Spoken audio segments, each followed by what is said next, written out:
हमारे सभी दर्शकों को सादर प्रणाम। जय श्री कृष्ण। धनु राशि 2024 विवाह योग, आज इस विषय पर चर्चा करेंगे।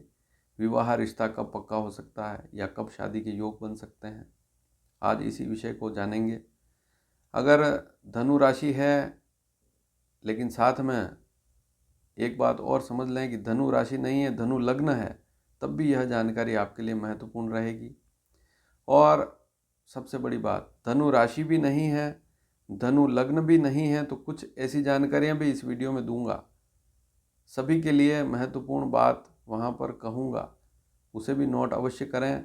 अगर धनु राशि नहीं है, धनु लग्न नहीं है, तब भी योग बन सकता है। ऐसी कौन सी स्थितियां आप जान पाएंगे पूरा वीडियो ध्यान से देखेंगे तो।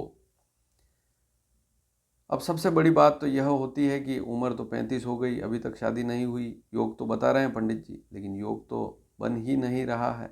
इसके पीछे क्या कारण है? 35 साल उम्र हो गई, 36 हो गई, 37 साल की उम्र हो गई, या 30 साल से अधिक उम्र हो गई, रिश्ते आ ही नहीं रहे, कहीं बात ही नहीं हो रही, या बात होती है तो बात बनती नहीं। इसके पीछे क्या कारण है? तो उन कारणों को जानना भी बहुत ज़रूरी है। तो यहाँ पर आप जो कुंडली देख रहे हैं, इसमें सप्तम भाव को देखें। आप अपनी लग्न कुंडली खोलें, अपने बच्चे की या बच्ची की, लड़की की जिसकी शादी नहीं हो, उसकी कुंडली खोलें और देखें। सातवां भाव जो है विवाह का भाव होता है, और सातवें भाव के नियम हैं, 2-3 महत्वपूर्ण नियम हैं।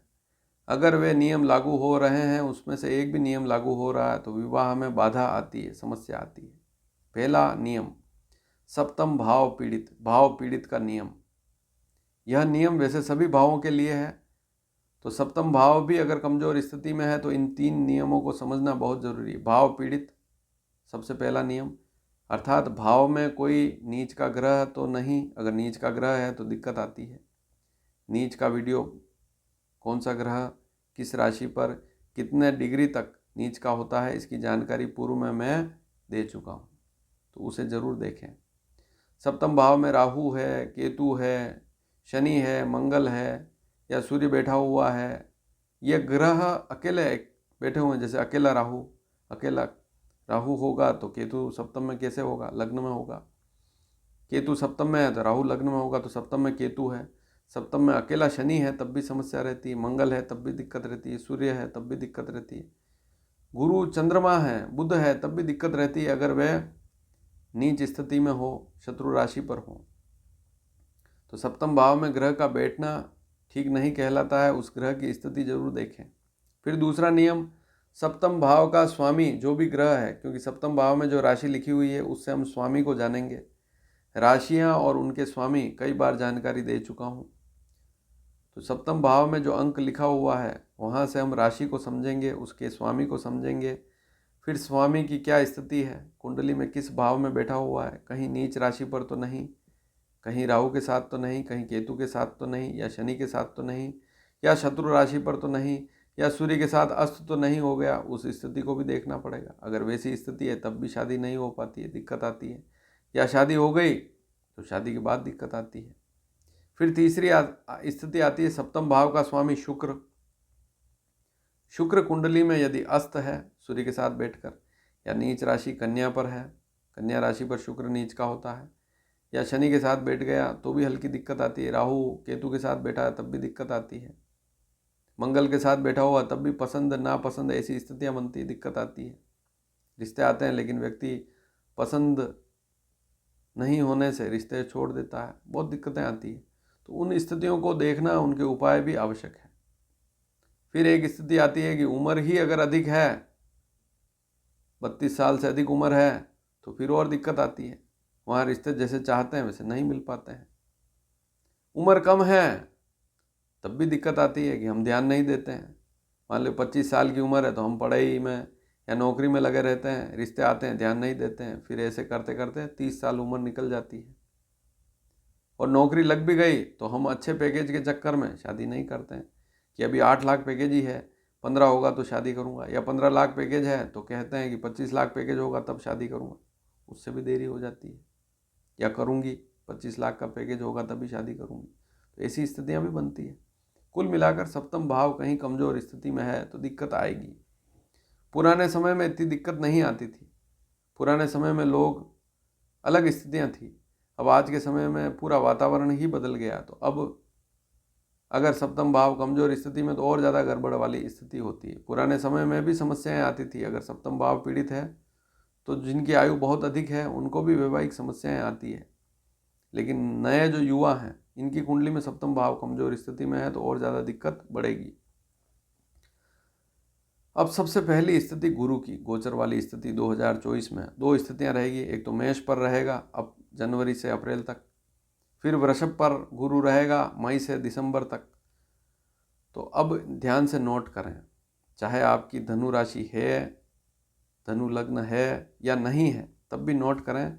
कोई अन्य लग्न की कुंडली है, आपकी कुंडली में गुरु को देखना है। लग्न कुंडली में गुरु यदि 1, 5, 7 या 9 नंबर अंक पर लिखा हुआ है, 1, 5, 7 या 9, इनमें से किसी एक अंक पर गुरु है आपकी कुंडली में, तो जनवरी से अप्रैल का समय आपके लिए विशेष योग कारक रहेगा, चाहे आपकी कोई भी राशि हो, कोई भी लग्न हो। फिर इसके बाद मई से दिसंबर अगर योग देखें, गुरु का जो गोचर वाली स्थिति देखें, तो जिनकी कुंडली में वृषभ, कन्या, वृश्चिक या मकर 2, 6, 10 या 8 इनमें से किसी एक अंक पर गुरु लिखा हुआ है कुंडली में, तो उनके लिए मई से दिसंबर का समय योग कारक रहेगा, चाहे धनु राशि हो, धनु लग्न हो या ना हो। तो यहाँ पर आपको पता लगा कि अन्य लग्न है, अन्य राशि है, तब भी कैसे गुरु योग बनाएगा।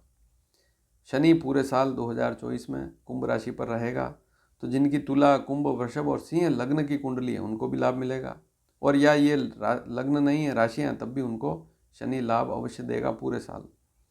राहु अचानक योग बनाता है, जिनकी कुंडली में सप्तम भाव का स्वामी, 7वें भाव के स्वामी को देखें कौन सा ग्रह है, और वह ग्रह यदि कुंडली में 4, 6 या 8 इन अंकों पर ही लिखा हुआ है कुंडली में, इस बात को समझना बहुत ज़रूरी है।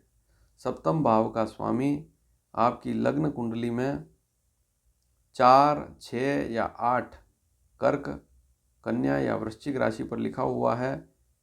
कहने का तात्पर्य सप्तमेश जो है वह कर्क, कन्या या वृश्चिक राशि पर है, इनमें से किसी एक राशि पर है, तब भी 2024 आपके लिए वहाँ पर अचानक राहु रिश्ते लाएगा, योग भी बनेंगे। लेकिन राहु में सावधानी यही रखनी है, अनजान लोगों में रिश्ता कर रहे हैं तो थोड़ी सावधानी ज़रूर रखें।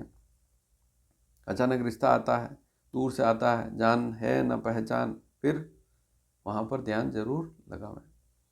अब धनु राशि की बात करें या धनु लग्न है उसके बारे में बात करें। धनु राशि तो मूल खास है ही, लेकिन धनु लग्न भी है।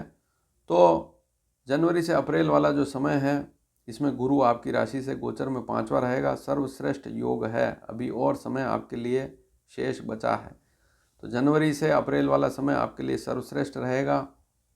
और फिर मई से लगाकर दिसंबर का समय, इसमें प्रयास थोड़े अधिक करने पड़ेंगे, तो इस बात को ज़रूर नोट कर लें।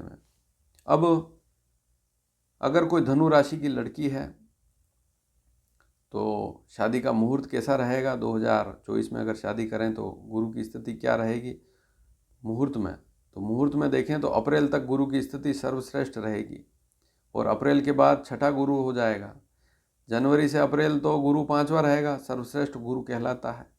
लेकिन फिर मई से लेकर दिसंबर गुरु छठा रहेगा। धनु, मकर, कुंभ, मीन, मेष और वृषभ राशि पर गुरु रहेगा, छठा गुरु रहेगा। तो ऐसी स्थिति में छठा गुरु जो हो मध्यम होता है, इसलिए योग भी कम बनते हैं। लेकिन विवाह कर सकते हैं यदि आयु अधिक है। अधिक का मतलब वैसे भी अधिक ही होगी, 18 से तो अधिक होगी ही। तो शास्त्रों में लिखा है कि आयु अधिक है तो गुरु शुद्धि की आवश्यकता नहीं होती है। बहुत सी बार हम मुहूर्त निकलवाते हैं, उसमें लड़की का गुरु देखते हैं, लेकिन आज के समय में गुरु की शुद्धि की आवश्यकता नहीं है। वीडियो पसंद आए तो शेयर ज़रूर कीजिएगा, चैनल को सब्सक्राइब करना बिल्कुल ना भूलें। धन्यवाद। जय श्री कृष्ण।